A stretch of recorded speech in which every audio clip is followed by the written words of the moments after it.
ready for a fight. He's going to use that reach and that height. He's not going to want to be the stoic, slow fighter because I have to assume Jacob is going to be moving. He's an athlete. Oh, there you go. He came out just throwing. Oh, he's a street fighter. Oh, throwing some knees in there. Oh, he's working the clinch against the wall. Love the control there. That's the classic David Terrell. When you have that much nerves, you're like, the way I'm going to kill those nerves is I'm going out 1,000%. And I'm going out to kill. Good. See, they got off the wall, but they're staying just kind of clinched up like two rams. This is definitely going to be a fun one to watch for everybody. And if Charles plans on fighting this fight that way, can he fight 3 rounds like this? He came out 100%. So if you got the cardio for it, great. Charles just pushed him all the way to the wall just to get reversed, though. He's going to want to get that underhook and switch positions. Yeah, I have to assume Jacob has the strength advantage here. And you see, Jacob was staying calm under that flurry. He's making sure he doesn't take any big shots. He's like, I'm gonna chill. I'm gonna calm you down. You need to calm it down. Outside trip. Nice He's not sealed it yet. Now we sealed it. Outside trip straight to side control. He's got the underhook on the far side. He's in a strong position. Doesn't have it on. He's got the whizzer on his left side. Charles was doing amazing with the control and the clinch upstairs, but let's see how his grappling off his back looks. He hasn't done much yet. Yeah, he looks like he's looking to underhook and get up and trying to hip out. But Jacob looks heavy. He has the underhook, but Jacob's keeping his weight low, staying heavy. He's got that whizzer. I don't know if he's going to look for a mount here because the legs are real low. The mount opportunity is there, but it depends what he wants right here. Maybe he prefers side control. He's trying to take the back from here. He's got one hook. He's got the hook on one side. He's not in full control yet. He's got to break him down a bit to get that back. He's as good as got the back, but he still needs that hook. Because Charles is a bit belly down. Great control 10 seconds left. Oh, man, that's the problem with these 2-minute fights. Yeah. They just end so quick. He's doing the smart thing. Even if he doesn't get this choke, this is how the round ends, and he lets the judges know. He lets the judges know this round was mine. Ignore what you saw at the beginning of that round. I had this round. You know what? Yeah, he did a great job, but that's how you steal the round. You get a dominant position at the end, and you almost secure that choke, regardless of what happened before. In my eyes, he won that round. Yeah, and Charles, he came out in a flurry. He came out real strong, but the effect of that wasn't high. There wasn't a lot of damage that happened, a lot of effect that happened. There were connections, but nothing that was going to win the fight. As they were locked up, he was the one who was throwing the knees. Jacob didn't throw a knee at all. He just kind of backed up, and we just kind of... He waited for his opportunity. Waiting for it to stop. It didn't really stop, but he was able to switch against that wall, and then from there, it was all him. So, it was great action from the very beginning. And, let's get ready for round 2 here. Yeah, I think that round, it really depends on what the judges value. I would guess that they gave it to Jacob just because half the round was him in a dominant position. He got the back, and he had the fight seemingly over at the very end.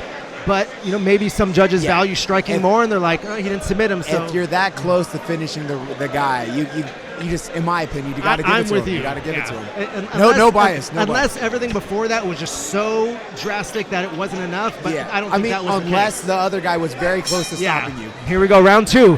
Coming out a little less frantic this time. Yeah, they got a little more composure. It looks like they've slowed down a little bit. Which I think this might be better for Jacob. Yeah, Jacob was trying to fight a more composed. There he's nice dirty boxing. Nice dirty boxing. Then he has his knees this time. Adam must have told him what to do in the clinch. He's like, if you get back here, throw those dirty boxing, those clinch uppercuts, add some of your knees in there. Not even looking for a takedown. He needs to keep his defense up. Them a little bit. Yeah, you don't want to get knocked out with a big punch while you're flurrying. But right now, this is his round. A head kick, a little slow. I don't know how much is behind it. Great defense by him, too. Just staying in his face, being relentless. Yeah, Jacob, his defense, he's letting his hands drop a little bit while he flurries, but I don't think Charles has the heat right now to make him pay for it. He has a lot of confidence that, Charles isn't going to throw a big chop over the top. Now, great control. I love his head positioning. Winning the head positioning is underrated in every clinch. Nice looking for shots, looping around his guard. Beautiful. Nice tie plum. Scooting off just enough to throw the punch. And he's not gassing himself out throwing the heavy. I think he could throw some heavier shots, especially when they're just open like that, but he's throwing in a manner not to gas himself out before this fight's over. Yeah, I mean, I would like for him to just every once in a while throw a little harder in there. Yeah, but he's as far as points go, he's just racking them up. He's racking them up. It looks beautiful to the judges. Yeah, he's just walking him down right now. He's giving Charles's punches zero respect. I think he believes that Charles doesn't have any heat for him right now. Charles isn't really throwing anything back anymore. I think if he turned it on him a little bit more right now, this could be it. If he went in amateur, they'll stop him pretty quickly if you're not defending yourself. 10 seconds left in the round. Oh, it looks like this one's going to go. We're going to go into round 3 here. Oh, nice Charles connection. With a good right hand there. Nice connection. That right hand might have been the cleanest strike of this whole fight.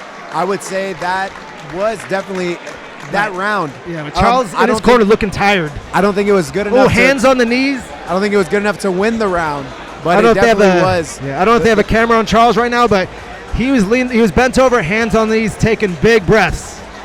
I always love looking at the other fighter when I'm in the corner. You know, I just kind of stare at him. Our gym is kind of notorious for the no stool sitting. We were talking about that earlier with Mike's fight. Yeah, we just kind of stand up and just look at the other guy because we're not tired. We know we're not tired. But yeah, you know, you can see a lot about a fighter, how he's reacting in the corner. You're just kind of watching him. You're listening to your coach talk to you. You're taking that information in, but you're just seeing if the other guy's very close to breaking or not. Yeah, and it's the poker face too.